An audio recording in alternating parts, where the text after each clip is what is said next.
बच्चों नमस्कार। आज हम देखेंगे देहात और शहर। इस पाठ को लिखा है अभिषेक पांडे जी ने। अभिषेक पांडे जी के परिचय में देखते हैं।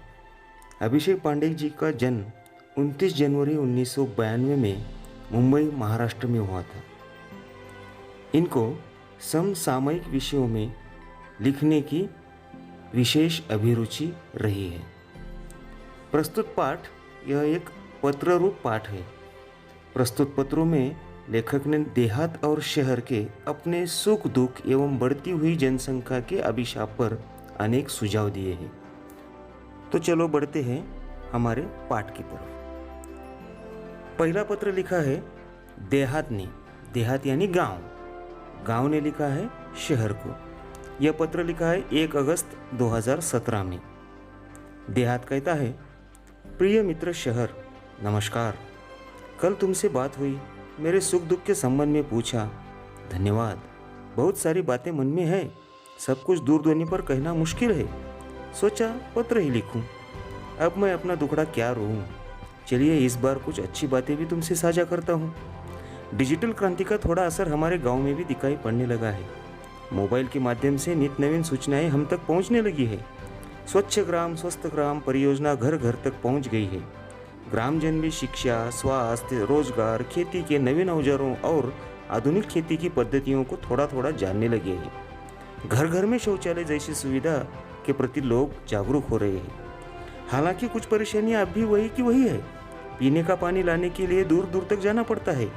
मेरे यहाँ विद्यालय तो है, पर उनमें आवश्यक सुविधाएं नहीं है। महाविद्यालय तो हमारे गांव से बहुत दूर है।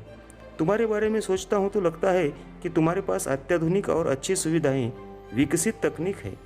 तुम्हारी दिन दूनी रात चौगुनी उन्नति हो रही है।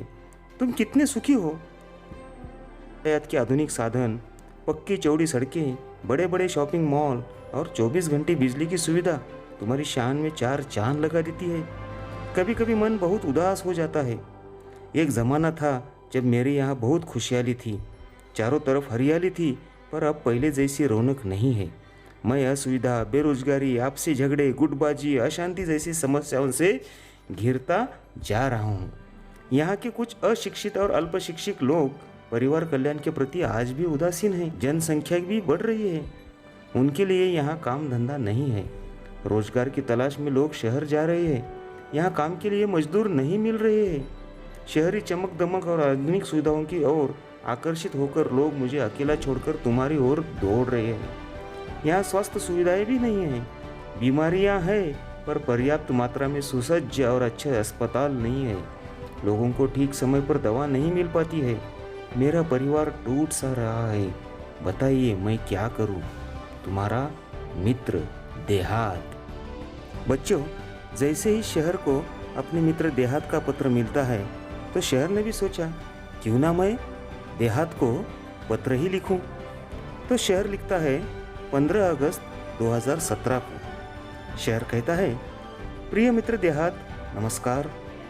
आज स्वतंत्रता दिवस है। इस उपलक्ष्य में हार्दिक बधाई। पत्र मिला, तुम्हारी प्रगति के बारे में जानकर खुशी हुई। मित्र, परिवर्तन सृष्टि का नियम है। भला तुम्हारी स्थिति क्यों न बदलती। धीरे धीरे और भी विकास होगा। धीरे धीरे रे मना, धीरे सब कुछ होय। माली सिंचे सौ घड़ा, ऋतु आए फल होय। माना कि कुछ परेशानियां हैं। वहाँ के परिवार तेजी से मेरे यहाँ आ रहे हैं, परंतु यहाँ आकर भी सब कहाँ सुखी है। चिराग तले अंधेरा है। जिन बस्तियों में, जिन हालातों में वे रहते हैं, तुम सुनेगे तो बेचैन और व्यथित हो जाओगे। मेरे यहाँ की दिन ब दिन बढ़ती भीड़ से मैं परेशान हो उठा हूँ। जिस चमक दमक की बात तुम कर रहे हो वह सबको कहाँ उपलब्ध है। तुम्हारे यहाँ से जो यहाँ आते हैं कई बार बाद में पछताते भी है। मैं चाहता हूँ कि तुम अपने लोगों को समय रहते अपना महत्व समझाओ। छोटा परिवार सुखी परिवार की बात अब उनकी समझ में आ जानी चाहिए। तुम उन्हें बुराइयों से दूर रखकर विभिन्न व्यावसायिक कौशलों, कंप्यूटर संबंधी जानकारी विकसित करने की तरफ ध्यान दो। खेल तो ग्रामीण जीवन की आत्मा है। दौड़ना, तैरना, पेड़ों पर चढ़ना, उतरना तो वहाँ के बच्चों की रग रग में रचा बसा है। आज कितने विख्यात खिलाड़ी गांव से ही आगे बढ़े हैं। उनको प्रोत्साहित करना तुम्हारी नैतिक जिम्मेदारी है। खेल संबंधी मार्गदर्शन देकर हमारा देश अंतर्राष्ट्रीय स्तर पर प्रगति कर सकता है। अपने गांव को एक परिवार समझकर उसे विकसित करने का प्रयत्न करना होगा। तुम्हारी और मेरी समस्या का मूल कारण दिनों दिन बढ़ती आबादी, अशिक्षा और गरीबी है। मेरे यहाँ लोग रोजगार की तलाश में आना कम कर दें। तुम गाँव वालों को सहकारिता का महत्व समझाओ। सहकारिता पर आधारित छोटे छोटे व्यवसाय तुम अपने यहाँ शुरू करवाओ, ताकि कृषि आधारित अनेक लघु उद्योग, फलोत्पादन, औषधीय वनस्पतियों की खेती, पशुपालन जैसे अनेक व्यवसाय शुरू किए जा सकते हैं। अरे देहात भाई, कितने भाग्यशाली हो कि तुम प्रदूषण मुक्त वातावरण में रहते हो। खुला खुला परिसर, न धुआं, न वाहनों की चिल्लपों, हरे भरे पेड़, ये सब चीज़ें तुम्हारे पास है। रात में तारों भरा आसमान तो सवेरे उगते सूरज के दर्शन कितनी सहजता सरलता से हो जाते हैं। हम तो इमारतों के जंगल में बदल गए हैं। खुला आसमान, बड़ा मैदान हमारे लिए कितने अनमोल एवं दुर्लभ हो गए हैं, ये तुम नहीं समझ सकते। तुम्हारे तहसील और क्षेत्र के लोगों को चाहिए कि वे अपने क्षेत्र का सर्वांगीण विकास करने के लिए अपने जनप्रतिनिधियों का सहयोग लें। तुम्हारे यहाँ जो बच्चे विद्यालय में पढ़ रहे हैं, यदि अभी से उन्हें सही दिशा, उचित मार्गदर्शन दिया जाए तो भविष्य में वही हम सबकी व्यथा कम कर सकते हैं।